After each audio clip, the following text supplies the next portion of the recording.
Hello everyone, and welcome back to MG Matters 2.0, a part of the Rare Disease Connect in Neurology, where we discuss lots of things that matter in myasthenia gravis.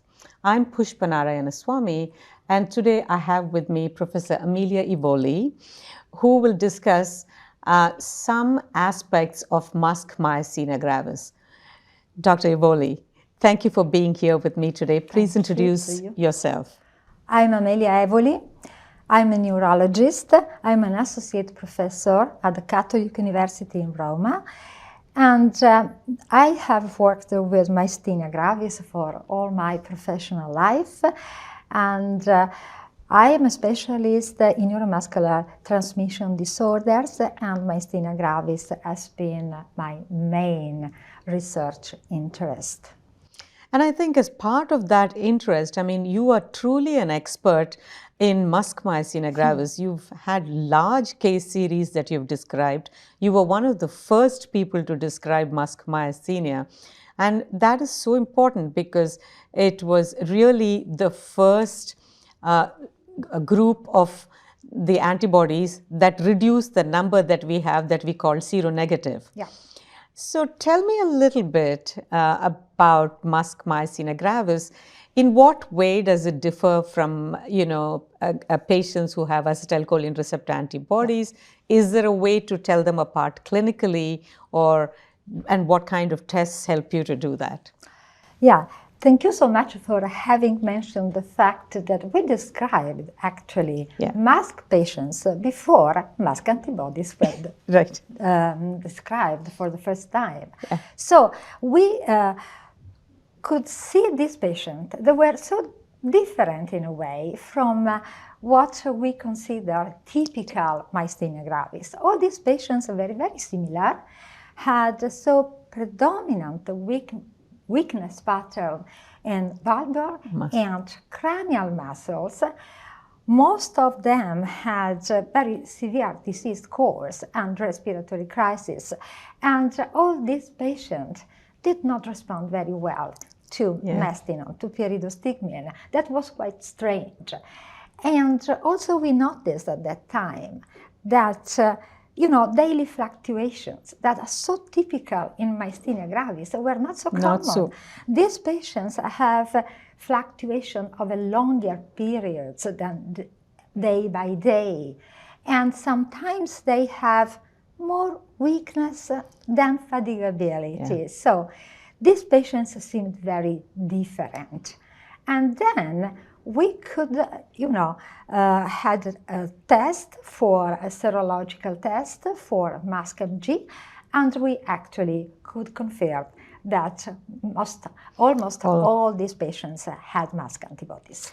Yeah, and that's such an interesting story, right? It talks to that clinical, acumen, sort of picking up on the fact that there's something not quite the same, which needs that experience and something a little bit different when we see patients and we say, there's something off about this patient. So, and that's such an important aspect of patient care here, because as you know, as you mentioned too, they don't always respond to the typical therapies that we use for acetylcholine receptor antibody positive myasthenia gravis. We'll come to that in a second, but before we go there, what advice would you give to us in terms of, having a suspicion for myasthenia gravis? What is the challenge with diagnosing it, and how do you sort of overcome that challenge? I must say that the most important thing is to suspect the disease. Right. You must have the clinical suspect of myasthenia gravis. That is not at all easy in some patients, because some patients may have a myopathic pattern. So you think of myopathy, mitochondrial myopathy, or may have so severe disease that the first diagnosis is ALS. So it's very uncommon. But if you can have the suspect of myasthenia gravis, you can confirm the disease. You can confirm now with serological testing and also with well-done electrodiagnostic examination. Does the electrodiagnosis differ between the two groups? Very much, yes.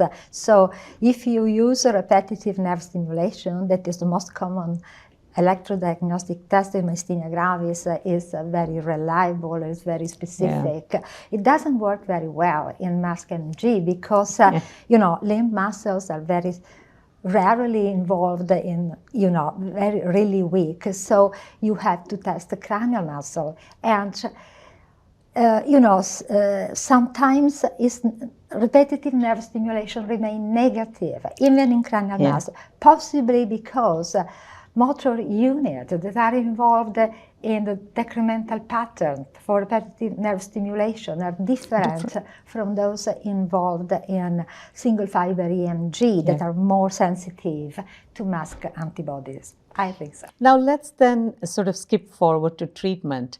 You know, we've got this burgeoning of new therapies that are coming up. Do you see that changing the treatment paradigm in MuSK myasthenia? Do you think it's not going to alter it very much? What do you do in terms of treatments now, and where do you think the novel treatments are going? Yeah, I think that the treatment has changed a lot. We realized many things, and now we know that thymectomy is not beneficial for this patient group. Of course, corticosteroids remain a great asset. But we know that disease relapses are very common when you try to tapering steroids, and so now we have from the pathogenesis of the disease, we have learned, you know, which treatment may be more effective. We know that MuSK antibodies are produced by short-lived plasmablasts, and this can explain why B depleting therapy is so effective, because they reduce the pool of memory B cells from which plasmablasts are generated. And we know that in MuSK MG there is a very, very good correlation between the titer of MuSK antibodies and changes in clinical status. And so plasmapheresis is so effective. These patients, we can rely on plasmapheresis for emergency treatment, and also in blockers of the Fc neonatal receptor are very effective as they reduce pathogenic antibodies, as improves very much the course of the disease.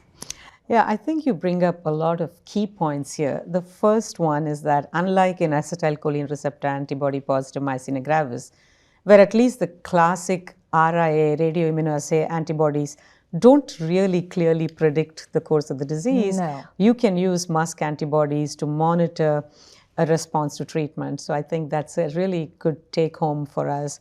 The other issue that you bring up is how plasma exchange helps. And I think there's some data that IVIG perhaps doesn't help as well as plasma exchange does in these patients.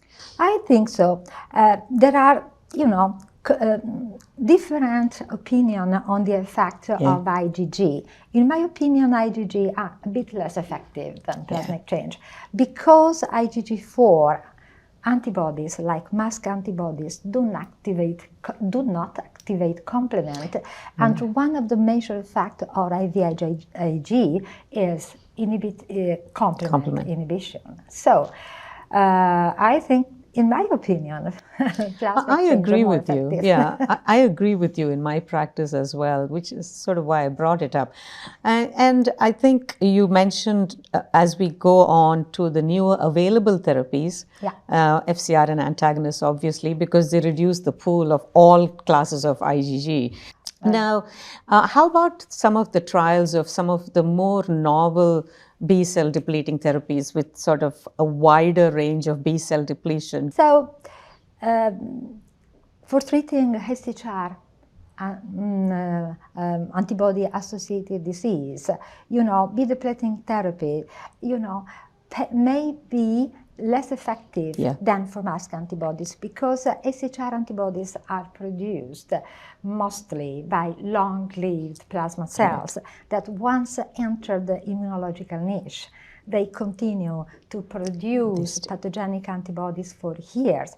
So it's very difficult to target long-lived plasma cells. On the other hand, it's much more easier to target short-lived plasmablasts. So I think that anti-CD20 monoclonal antibodies are very effective, but also anti-CD19 monoclonal antibodies can be very effective. So I think that this treatment are now done very early in the course of the disease and have much improved the disease prognosis. Yes, and on that optimistic note, thank you, Dr. Evoli. That was a great summary of a very complicated topic. Thank you. Thank you so much.